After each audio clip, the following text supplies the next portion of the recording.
नमस्कार। आइए सुनते हैं विशंभर नाथ शर्मा कौशिक जी की लिखी कहानी ताई। ताऊ जी, हमें रेलगाड़ी ला दोगे? कहता हुआ एक 5 वर्षीय बालक बाबू रामजी दास की ओर दौड़ा। बाबू साहब ने दोनों बाहें फैलाकर कहा, हाँ बेटा, ला देंगे। उनका इतना कहते कहते बालक निकट आ गया। उन्होंने बालक को गोद में उठा लिया और उसका मुख चूमकर बोले, क्या करोगे रेलगाड़ी का? बालक बोला, उसमें बैठकर बड़ी दूर जाएंगे। हम भी जाएंगे, चुन्नी को भी ले जाएंगे, बाबूजी को नहीं ले जाएंगे। हमें रेलगाड़ी नहीं ला देते ना? ताऊ जी, तुम ला दोगे तो तुम्हें ले जाएंगे। बाबू, और किसे ले जाएगा? बालक दम भर सोचकर बोला, बच, और किसी को नहीं ले जाएंगे। पास ही बाबू रामजी दास की अर्धांगिनी बैठी थी। बाबू साहब ने उसकी ओर इशारा करके कहा, और अपनी ताई को नहीं ले जाएगा? बालक कुछ देर तक अपनी ताई की ओर देखता रहा। ताई जी उस समय कुछ चिड़ी हुई सी बैठी थी। बालक को उनके मुख का वह भाव अच्छा न लगा, अतः वह बोला, ताई को नहीं ले जाएंगे। ताई जी सुपारी काटती हुई बोली, अपने ताऊ जी को ही ले जा, मेरे ऊपर दया रख। ताई ने यह बात बड़ी रुखाई के साथ कही। बालक ताई के शुष्क व्यवहार को तुरंत ताड़ गया। बाबू साहब ने फिर पूछा, ताई को क्यों नहीं ले जाएगा? बालक, ताई हमें प्यार नहीं करती। बाबू, जो प्यार करे तो ले जाएगा। बालक को उसमें कुछ संदेह था। ताई के भाव देखकर उसे यह आशा नहीं थी कि वह प्यार करेगी। इससे बालक मौन रहा। बाबू साहब ने फिर पूछा, क्यों रे, बोलता नहीं? ताई प्यार करे तो रेल पर बिठाकर ले जाएगा। बालक ने ताऊ जी को प्रसन्न करने के लिए केवल सिर हिलाकर स्वीकार कर लिया, परंतु मुख से कुछ नहीं कहा। बाबू साहब उसे अपनी अर्धांगिनी के पास ले जाकर उनसे बोले, लो, इसे प्यार कर लो तो तुम्हें ले जाएगा। परंतु बच्चे की ताई श्रीमती रामेश्वरी को पति की यह चुगलबाजी अच्छी न लगी। वह तुनक कर बोली, तुम ही रेल पर बैठ कर जाओ, मुझे नहीं जाना है। बाबू साहब ने रामेश्वरी की बात पर ध्यान नहीं दिया। बच्चे को उनकी गोद में बैठाने की चेष्टा करते हुए बोले, प्यार नहीं करोगी तो फिर रेल में नहीं बैठाएगा, क्यों रे मनोहर? मनोहर ने ताऊ की बात का उत्तर नहीं दिया। उधर ताई ने मनोहर को अपनी गोद से ढकेल दिया। मनोहर नीचे गिर पड़ा। शरीर में तो चोट नहीं लगी, पर हृदय में चोट लगी। बालक रो पड़ा। बाबू साहब ने बालक को गोद में उठा लिया, चुमकार कर पुचकार कर चुप किया और तत्पश्चात उसे कुछ पैसा तथा रेलगाड़ी ला देने का वचन देकर छोड़ दिया। बालक मनोहर भयपूर्ण दृष्टि से अपनी ताई की ओर ताकता हुआ उस स्थान से चला गया। मनोहर के चले जाने पर बाबू रामजी दास रामेश्वरी से बोले, तुम्हारा यह कैसा व्यवहार है? बच्चे को ढकेल दिया, जो उसे चोट लग जाती तो? रामेश्वरी मुंह मटका कर बोली, लग जाती तो अच्छा होता, क्यों मेरी खोपड़ी पर लादे देते थे? आप ही मेरे ऊपर डालते थे और आप ही अब ऐसी बातें करते हैं। बाबू साहब कुढ़ कर बोले, इसी को खोपड़ी पर लादना कहते हैं? रामेश्वरी, और किसे कहते हैं? तुम्हें तो अपने आगे और किसी का दुख सुख सूझता ही नहीं। न जाने कब किसका जी कैसा होता है। तुम्हें उन बातों की कोई परवाह ही नहीं, अपनी चुहल से काम है। बाबू, बच्चों की प्यारी प्यारी बातें सुनकर तो चाहे जैसा जी हो प्रसन्न हो जाता है, मगर तुम्हारा हृदय न जाने किस धातु का बना हुआ है। रामेश्वरी, तुम्हारा हो जाता होगा और होने को होता है, मगर वैसा बच्चा भी तो हो, पराए धन से भी कभी घर भरता है। बाबू साहब कुछ देर चुप रहकर बोले, यदि अपना सगा भतीजा भी पराया धन कहा जा सकता है तो फिर मैं नहीं समझता कि अपना धन किसे कहेंगे। रामेश्वरी कुछ उत्तेजित होकर बोली, बातें बनाना बहुत आसान है, तुम्हारा भतीजा है, तुम चाहे जो समझो, पर मुझे ये बातें अच्छी नहीं लगती। हमारे भाग ही फूटे हैं, नहीं तो ये दिन काहे को देखने पड़ते। तुम्हारा चलन तो दुनिया से निराला है।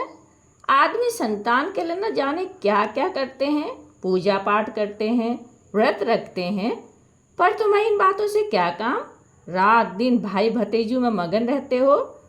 बाबू साहब के मुख पर घृणा का भाव झलक आया। उन्होंने कहा, पूजा पाठ व्रत सब ढकोसला है। जो वस्तु भाग्य में नहीं वह पूजा पाठ से कभी प्राप्त नहीं हो सकती। मेरा तो यह अटल विश्वास है। श्रीमती जी कुछ रोआंसे स्वर में बोली, इसी विश्वास ने सब चौपट कर रखा है। ऐसे ही विश्वास पर सब बैठ जाएं तो काम कैसे चले। सब विश्वास पर भी न बैठे रहें। आदमी काहे को किसी बात के लिए चेष्टा करे। बाबू साहब ने सोचा कि मूर्ख स्त्री के मुँह लगना ठीक नहीं, अतः वह स्त्री की बात का कुछ उत्तर न देकर वहाँ से टल गए।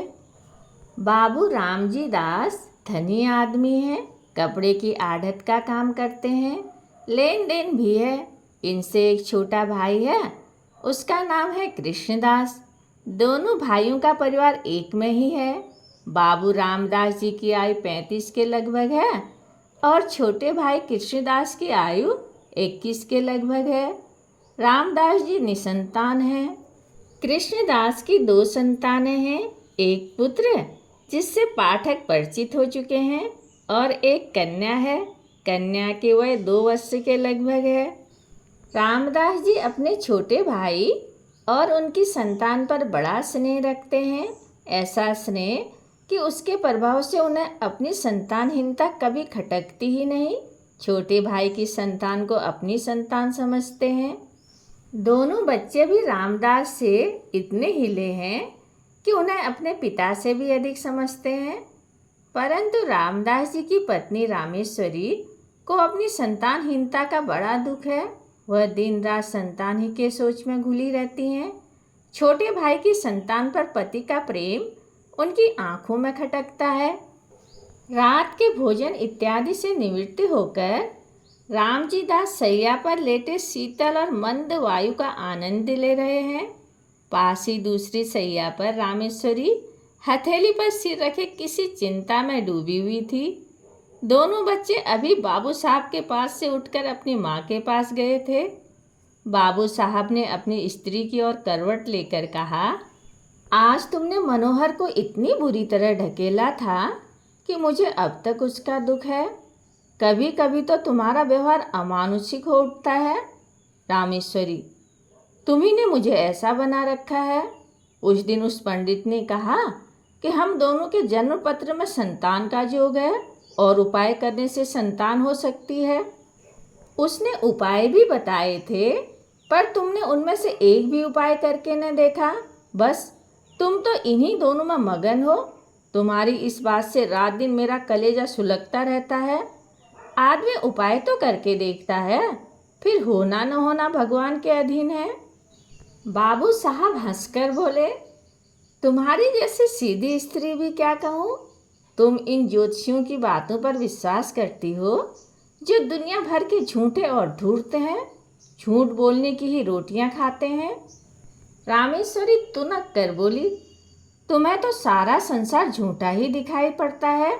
ये पोथी पुराण भी सब झूठे हैं। पंडित कुछ अपनी तरफ से बनाकर तो नहीं कहते। शास्त्र में जो लिखा है वही वे भी कहते हैं। वह झूठा है तो वे भी झूठे हैं।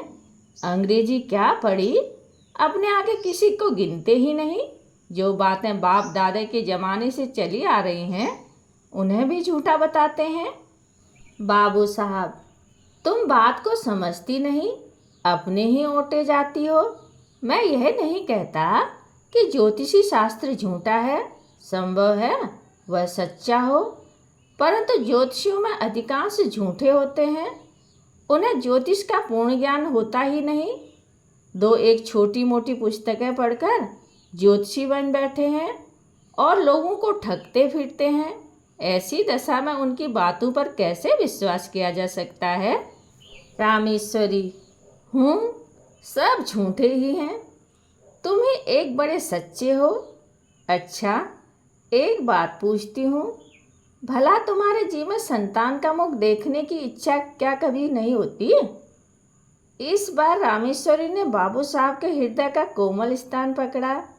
वह कुछ देर चुप रहे, तत्पश्चात एक लंबी सांस लेकर बोले, भला ऐसा कौन मनुष्य होगा जिसके हृदय में संतान का सुख देखने की इच्छा न हो?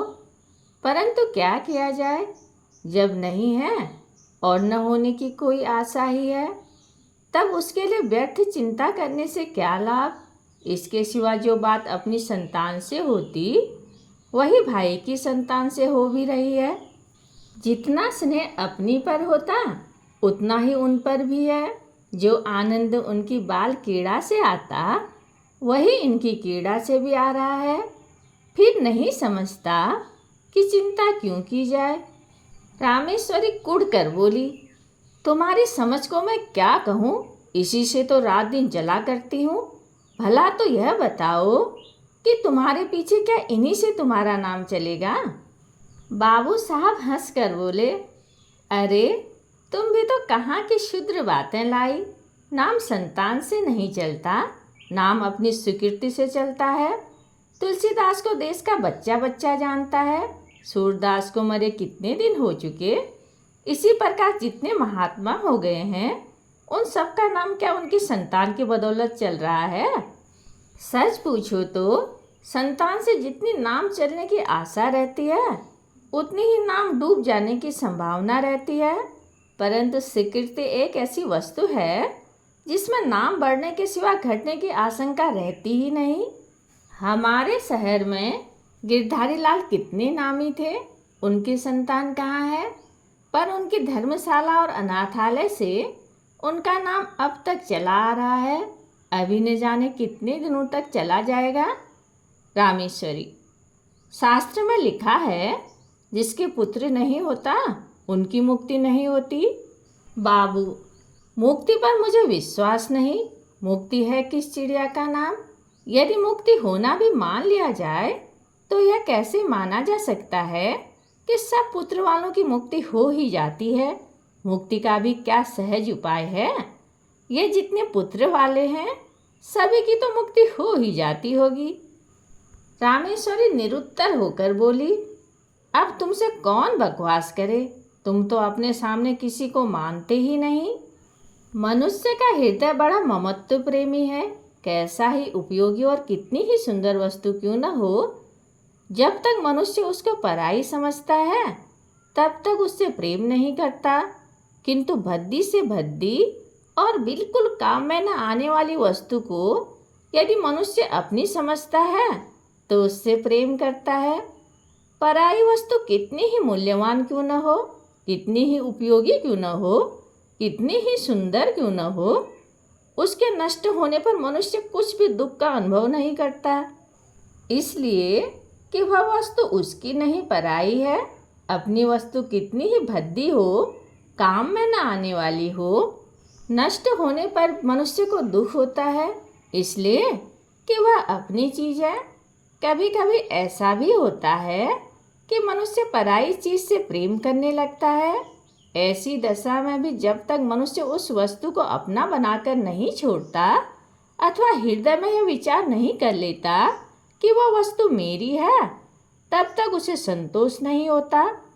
ममत्व से प्रेम उत्पन्न होता है और प्रेम से ममत्व, इन दोनों का साथ चोली दामन का सा है, ये कभी पृथक नहीं किए जा सकते। यद्यपि रामेश्वरी को माँ बनने का सौभाग्य प्राप्त नहीं हुआ था, तथापि उसका हृदय एक माता का हृदय बनने की पूरी योग्यता रखता था। उसके हृदय में वे गुण विद्यमान तथा अंतर्निहित थे जो एक माता के हृदय में होते हैं, परंतु उनका विकास नहीं हुआ था। उनका हृदय उस भूमि की तरह था जिसमें बीज तो पड़ा हुआ है, पर उसको सींचकर और इस प्रकार बीज को परिपुष्टित करके भूमि के ऊपर लाने वाला कोई नहीं, इसलिए उनका हृदय उन बच्चों की ओर खींचता तो था, परंतु जब उन्हें ध्यान आता कि ये बच्चे मेरे नहीं दूसरे के हैं, तब उनके हृदय में उनके प्रति द्वेष उत्पन्न होता था, घृणा पैदा होती थी।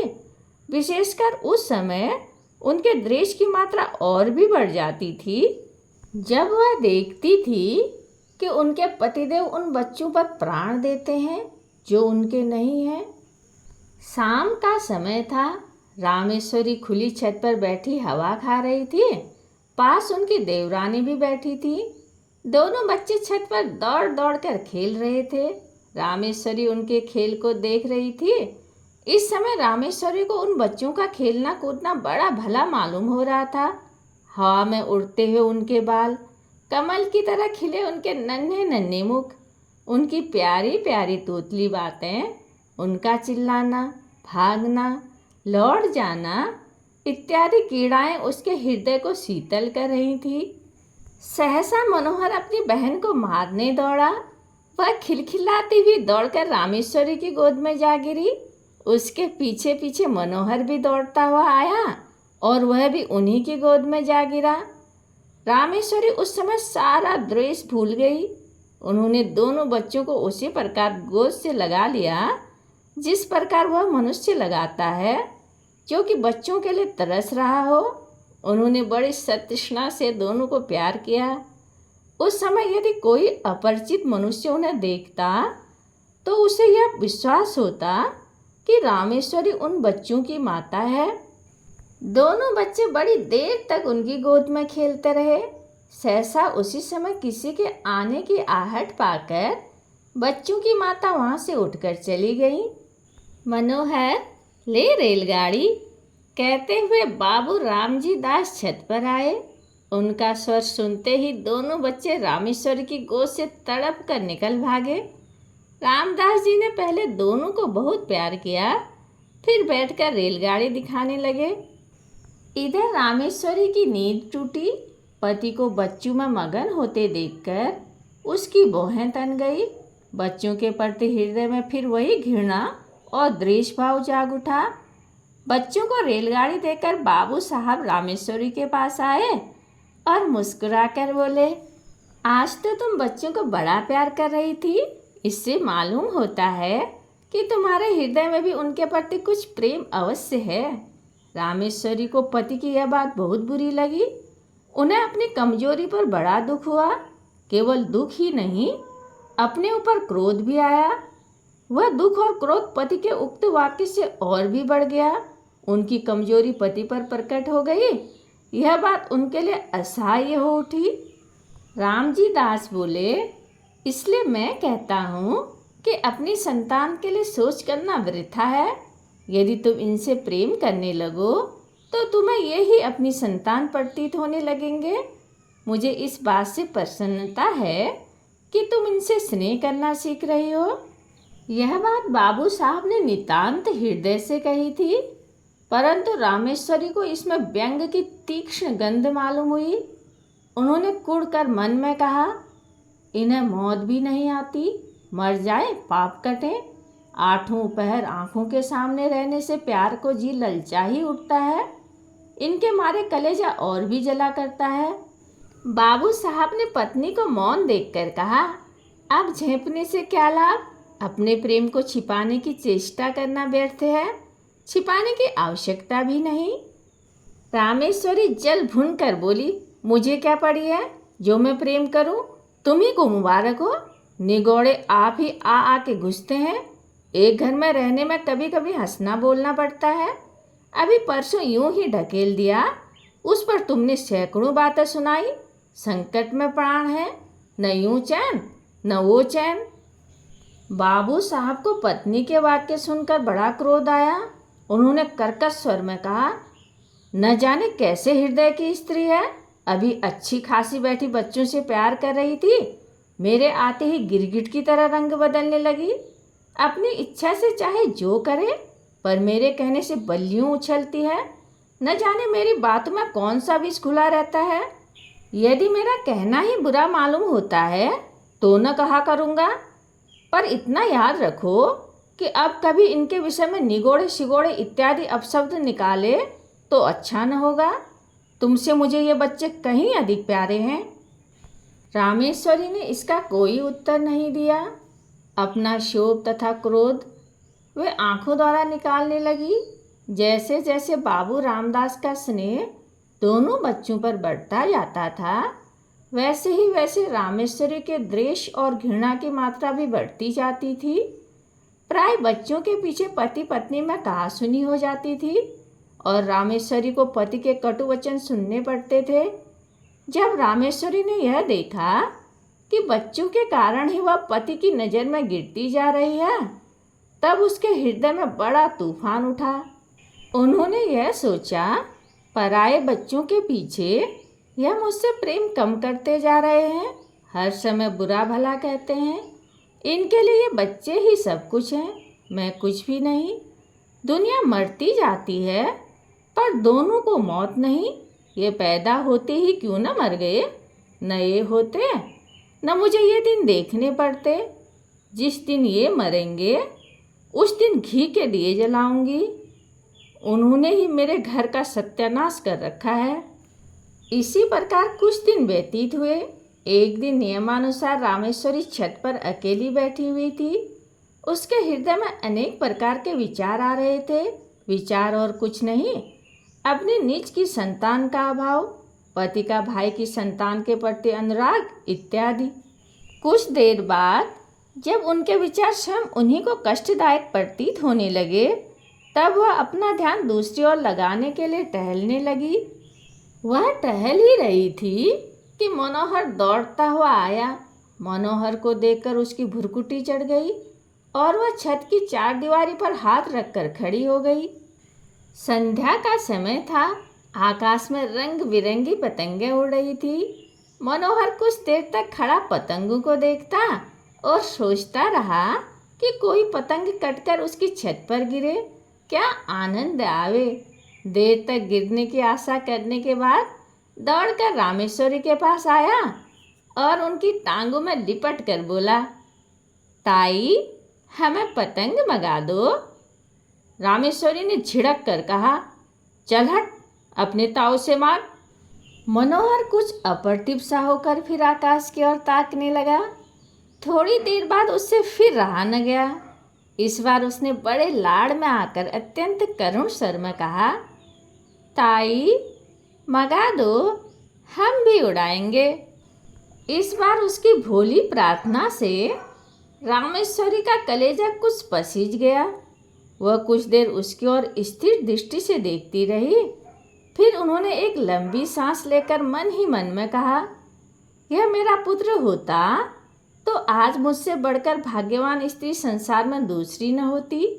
निगोड़ा मरा कितना सुंदर है और कैसी प्यारी प्यारी बातें करता है। यही जी चाहता है कि उठाकर छाती से लगा ले।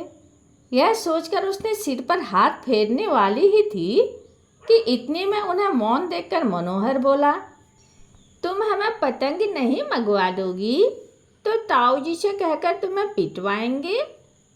यद्यपि बच्चे की इस भोली बात में भी मधुरता थी, तथापि रामेश्वरी का मुंह क्रोध के मारे लाल हो गया।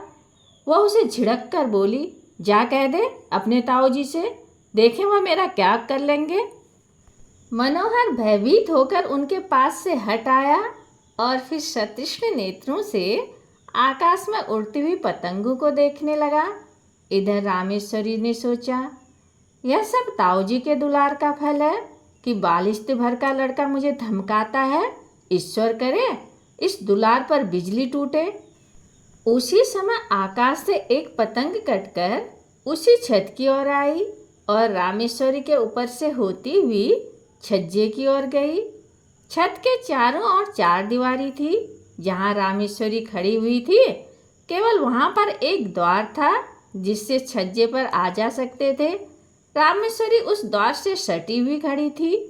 मनोहर ने पतंग को छज्जे पर जाते देखा। पतंग पकड़ने के लिए वह दौड़कर छज्जे की ओर चला। रामेश्वरी खड़ी देखती रही। मनोहर उसके पास से होकर छज्जे पर चला गया और उससे 2 फीट की दूरी पर खड़ा होकर पतंग को देखने लगा। पतंग छज्जे पर से होती हुई नीचे घर के आंगन में जा गिरी। एक पैर छज्जे की मुंडेर पर रखकर मनोहर ने नीचे आंगन में झांका और पतंग को आंगन में गिरते देखा। वह प्रसन्नता के मारे फूला न समाया।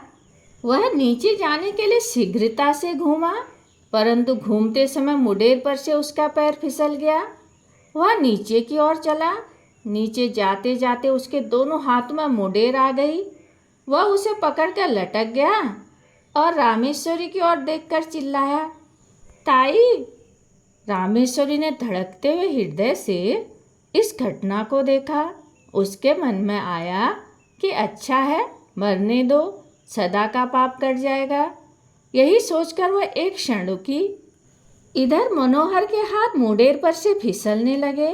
वह अत्यंत भय तथा करुण नेत्रों से रामेश्वरी की ओर देखकर चिल्लाया, अरे ताई।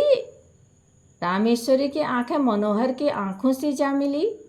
मनोहर की वह करुण दृष्टि देखकर रामेश्वरी का कलेजा मुंह में आ गया। उन्होंने व्याकुल होकर मनोहर को पकड़ने के लिए अपना हाथ बढ़ाया। उनका हाथ मनोहर के हाथ तक पहुंचा ही कि मनोहर के हाथ से मुंडेर छूट गई और वह नीचे जा गिरा। रामेश्वरी चीख मारकर छज्जे पर गिर पड़ी। रामेश्वरी 1 सप्ताह तक बुखार से बेहोश पड़ी रही।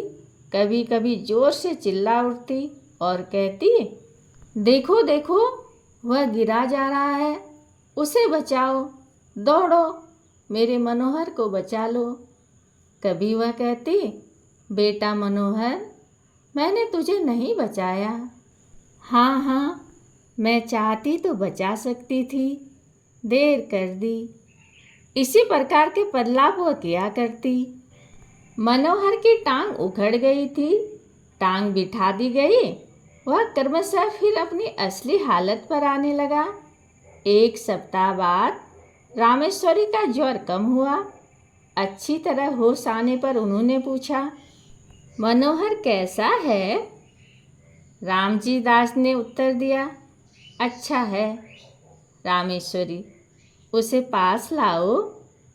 मनोहर रामेश्वरी के पास लाया गया। रामेश्वरी ने उसे बड़े प्यार से हृदय से लगाया। आंखों से आंसुओं की झड़ी लग गई, हिचकियों से गला रुंध गया। रामेश्वरी कुछ दिनों बाद पूर्ण स्वस्थ हो गई। अब वह मनोहर और उसकी बहन चुन्नी से द्वेष नहीं करती और मनोहर तो अब उसका प्राणाधार हो गया। उसके बिना उन्हें एक क्षण भी कल नहीं पड़ती। कहानी सुनने के लिए धन्यवाद।